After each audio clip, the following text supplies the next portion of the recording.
Magandang araw. Ang talumpating ito ay pinamagatang mga millennials sa tulay ng pagkakapantay-pantay.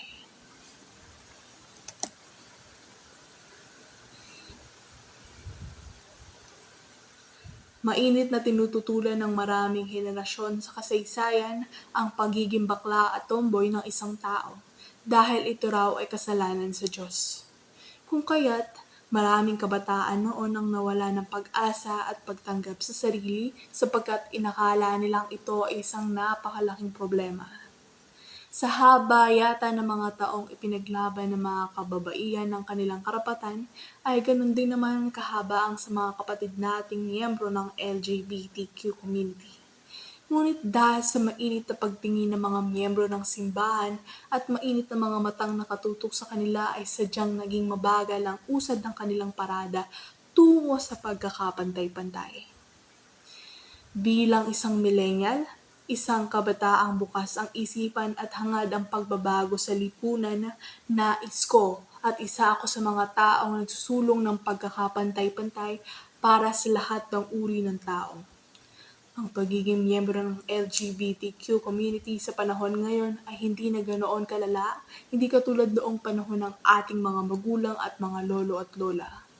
Sa katunayan, 20% ng mga millennials sa Estados Unidos ang nagsasabing sila ay miyembro ng LGBTQ community. Ayon ito sa pag-aaral na Harris Poll Survey of Americans' Acceptance of LGBTQ People na isinagawa noong taong 2017. Ayon naman sa pag-aaral na isinagawa ng The Global Gender Gap Index, ang bansang Pilipinas ay pangsiyam sa mga bansa sa buong mundo na may magandang pagtingin at pagsasagawa ng gender equality. Ang mga ito ay patunay lamang na maganda ang pagtingin ng mga Pilipinong millennial sa gender equality at LGBTQ community. Maganda ang naging pagtingin ng mga tao ngayon sa mga miyembro ng LGBTQ community. Patuloy nito ang pagkorona kay Bea Gomez na unang miyembro ng LGBTQ community na naging Miss Universe Philippines. Maririnig din natin sa mga advokasya ng mga beauty queens ang tungkol sa mga pag-e-educate at pagsulong ng mga karapatan para sa mga miyembro ng LGBTQ community at gender equalities. Nagkaroon na rin ng mga movements, fundraisings at rally na ang kalahok ay mga miyembro ng LGBTQ community. Dagdag pa rito ang pagkakaupo sa pwesto ni Geraldine Roman bilang congresswoman at representative ng unang distrito ng Bataan.